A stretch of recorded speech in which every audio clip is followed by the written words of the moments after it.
जिला मुख्यालय मनेंद्रगढ़ के मुख्य बाजार में रहने वाले लोग अपने भू स्वामित्व के हक से अब तक वंचित हैं।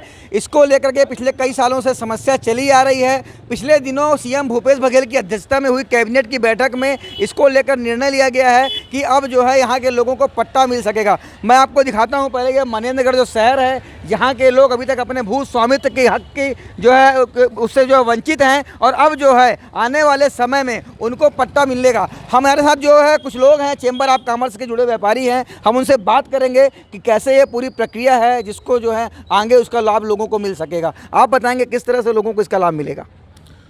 देखिए, मैं पहले आपको इस समस्या के बारे में थोड़ा सा जानकारी देना चाहता हूँ कि ये जो कोरिया रियासत के राजा साहब के द्वारा 1925-30 में इसकी बसाहट की गई थी और पूर्ण स्वामित्व देते हुए उन्होंने यहाँ पे लोगों को कब्जा दिया था कि ये आप इसके भूस्वामी हैं। और तब से लेके और आज़ादी के तक 1959 के पहले तक सब अपने अधिकार पूर्वक, कोई ज़रूरतमंद अपने प्लाट बेच भी रहा था। उस समय कोरिया रियासत का स्टाम्प चला करता था और ख़रीदी बिक्री इसकी बाकायदा हो रही थी। तो भूस्वामी था, भूस्वामी की हैसियत से वो ख़रीदी बिक्री कर रहा था। राजा साहब केवल उसमें लगान लेते थे, जो नजूल रेंट कहा जाता है, वो लेते थे। और इसके बाद में जब एक्ट बना, भू राजस्व संहिता आई, उसके अधिकार से भी हम भूस्वामी हो गए थे। पर क्या हुआ कि इसमें एक गलती ये हुई कि मनेंद्रगढ़ वाले कभी भी उसके पीछे, जो हमें एक मेंटेनेंस खसरा मिला हुआ था, मेंटेनेंस खसरा ही एक प्रकार से भूस्वामी पत्रक होता है और उसमें जो कॉलम नंबर 8 होता है उसमें रिक्त था। तो यहाँ के लोगों को भीड़ के राजस्व में उसमें भूस्वामी लिखवाना चाहिए था। पर तब से लोगों ने उसमें अज्ञानतावश या मतलब जागरूक ना होने की वजह से या वकीलों के बिना मार्गदर्शन की वजह से वो रिक्त रह गया। फिर उसके बाद में 1997-98 में तत्कालीन एक आरआई थे, राजस्व निरीक्षक, उनके पास में एक सरगुजा कलेक्टर का पत्र आया था कि जो लीज होल्डर हैं उनका जो है लीज नवीनीकरण किया जाना है। और ये शासन के सर्वे में इस बात का स्पष्ट उल्लेख है कि 1960 के पहले किसी को भी लीज पट्टा नहीं दिया गया था। 1959 में एक्ट आया और 60 के बाद से ही लीज दिया गया। तो लीजी भी है, यहाँ पे लीज होल्डर भी है और उनका जो है नवीनीकरण करना था। पर उस आरआई ने उस पत्र, सरगुजा कलेक्टर के पत्र का गलत इंटरप्रिटेशन निकाल के और उसने बिना किसी बड़े अधिकारी के निर्देश और बिना किसी न्यायालयीन प्रक्रिया के अपने मन से स्वयं उसने बाकी जितने पट्टे थे सब में उसने लीज अवधि कर दी और 1945 को बेस बना के और 1975 दर्ज कर दिया कि 1975 लीज। और ये सन 97-98 में हुआ। धीरे से फिर जानकारी 2000-2001 में जब कोई मेंटेनेंस खसरा वगैरह लिया तो जानकारी लगी कि इसमें जो है लीज, जबकि उसके पहले कहीं भी जो सरकारी रिकॉर्ड है उसमें भी लीज शब्द दर्ज नहीं है। मेरे पास 94-95 तक का रिकॉर्ड है, उसमें मतलब 44-45 से लेके और 94-95 तक लीज शब्द किसी भी मेंटेनेंस खसरा में नहीं है। मैं आपके पास आता हूं अभी और हम लोगों से बात करते हैं। ये जो शासन ने निर्णय लिया है इसको लेकर के क्या जानते हैं आप? जिस तरह से आप लोगों को अभी तक भूमि स्वामित्व हक नहीं मिला है, आपको क्या लगता है कि किस तरह, कितनी खुशी है आप लोगों को इस निर्णय से? इससे हम लोग को खुशी तो बहुत है। अभी तक हम लोग एक प्रकार से सरकारी भूमि नजूल में रहे और अब हम लोग को पट्टा मिल जाएगा, इससे ज़्यादा खुशी की क्या बात होगी इससे। तो लोगों की खुशी है, व्यापारी हैं। आप बताइए, जिस तरह से चक्कर लगाना पड़ा, मनेंद्रगढ़ से रायपुर तक कई चक्कर लगाना पड़ा, उसके बाद ये सफलता मिली है और एक 2% वाली बात आ रही है, इसके बारे में आप जानकारी दीजिए। देखिए, पहले मैं एक चीज़ और बताना चाहता हूँ। ये जो पूरा विवाद है ये दरअसल एक कहना चाहिए जैसे लिप की त्रुटि होती है उसी प्रकार से एक आरआई की जो गलती थी उससे हुआ, जो कि बहुत ही साधारण गलती है और स्थानीय स्तर पर ही स्थानीय जिलाधीश द्वारा सुधारी जा सकती थी। क्योंकि इसके पूर्व 98 के पहले भी लगातार रजिस्ट्रियाँ होती थी, नामांतरण होता था और ऐसी कोई रुकावट थी नहीं। तो इसलिए लोगों के बीच में ऐसी कोई आवश्यकता नहीं थी कि कोई जो है कोई इसमें संबंध में सुधार की या किसी तरह मांग की जाए, क्योंकि कोई रुकावटें नहीं थी, परेशानियां नहीं थी। गिरवी भी अगर रखना हो भूमि बैंकों में तो रखी जाती थी। लेकिन ये आरआई की जब जो भी त्रुटि थी, इसके भी कुछ सालों तक रजिस्ट्रियाँ हुई, सब कुछ हुई, कोई रुकावट नहीं थी। लेकिन ऋतु सेन मैडम जब कलेक्टर आई थी अपने यहाँ कोरिया कलेक्टर थी, उन्होंने आदेश जारी किया कि जो लीज भूमि है और उसमें जो है अनुमति कोरिया कलेक्टर की आवश्यक होगी। वहाँ से ये विवाद शुरू हुआ। जब वो अनुमति के लिए जाते थे तो वहाँ पे शासन द्वारा जो है पट्टा मांगा जाता था अधिकारियों द्वारा कि इसका जो मूल पट्टा आपको अलॉट हुआ उसकी कॉपी दीजिए।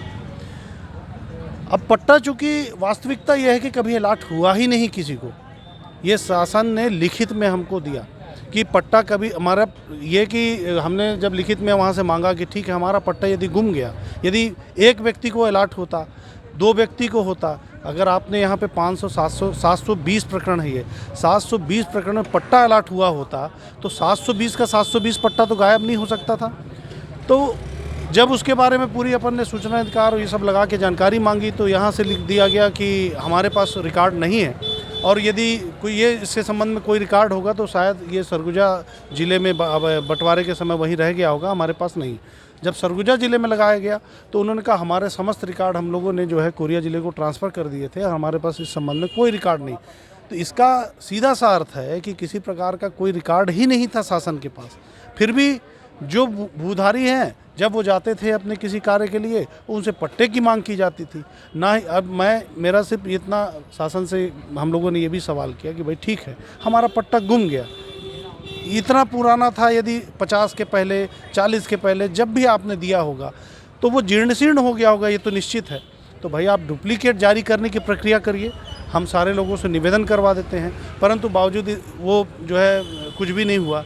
फिर इस पूरे प्रकरण को लेकर के हम लोग शासन के पास गए, सारी प्रक्रिया को रखे। और वैसे भी 1959 जो भू राजस्व संहिता आई थी उसमें स्पष्ट लिखा है कि जो 1959 के पूर्व के जो भी यहाँ भूधारी हैं वो भू स्वामी होंगे।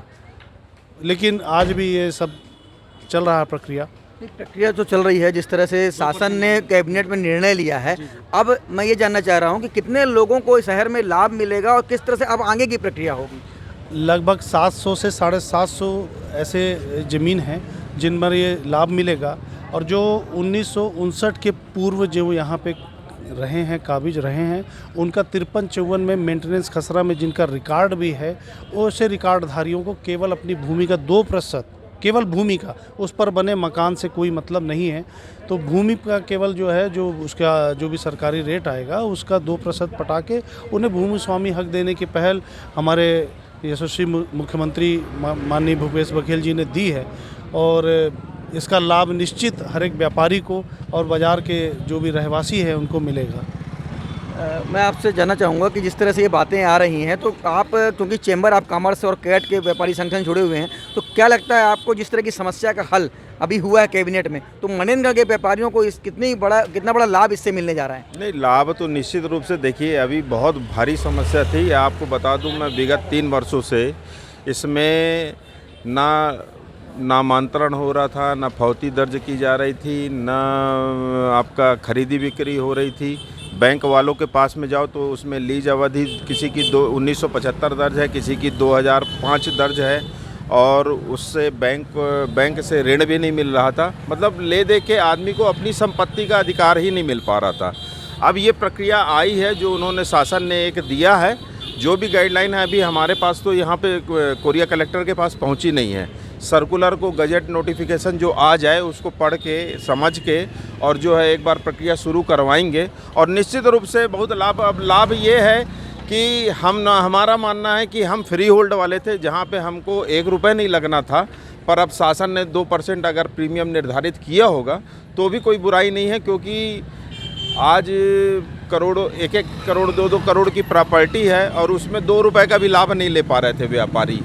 अगर 2% प्रीमियम का भी आया होगा तो मेरा यही कहना है लोगों से कि जिनके भी काम अटके हुए हैं वो अपना प्रीमियम दे के 2% और भूस्वामी का हक प्राप्त कर ले। मेंटेनेंस खसरा में बाकायदा उनके भूस्वामी लिखाया जाएगा और कोरिया कलेक्टर से बात करके इस प्रक्रिया को जितना सरलता के साथ में निष्पादित हो सके इसका चेंबर और कैट के द्वारा जो है मिल के उनसे और इसको प्रतिपादित किया जाएगा कि लोगों को परेशानी ना हो और सरल तरीके से जो है भूस्वामी की प्रक्रिया पूरी हो सके। तो अलग अलग संगठन के लोग तो जो बता रहे थे कि इस तरह से ये पूरी प्रक्रिया जो की गई है और 2% प्रीमियम जो शासन ने निर्धारित किया है भूमि स्वामी हक के लिए, तो वो 2% प्रीमियम देने के बाद लोगों को भूमि स्वामी का जो हक है वो मिल सकेगा। और जैसा कि लोगों ने बताया कि जो ज़मीनों की खरीदी बिक्री नहीं हो रही थी, नामांतरण नहीं हो रहे थे और बैंक के काम नहीं हो रहे थे, तो शासन ने जिस तरह से कैबिनेट में निर्णय लिया है तो आने वाले समय में मनेंद्रगढ़ के लोगों को लाभ मिलेगा। इस तरह की जो है एक बड़ी समस्या का जो है निराकरण हुआ है, तो आने वाले समय में निश्चित रूप से मनेंद्रगढ़ की जो लोगों की समस्या थी इसका निराकरण होगा। सतीश गुप्ता, IBC 24, मनेंद्रगढ़।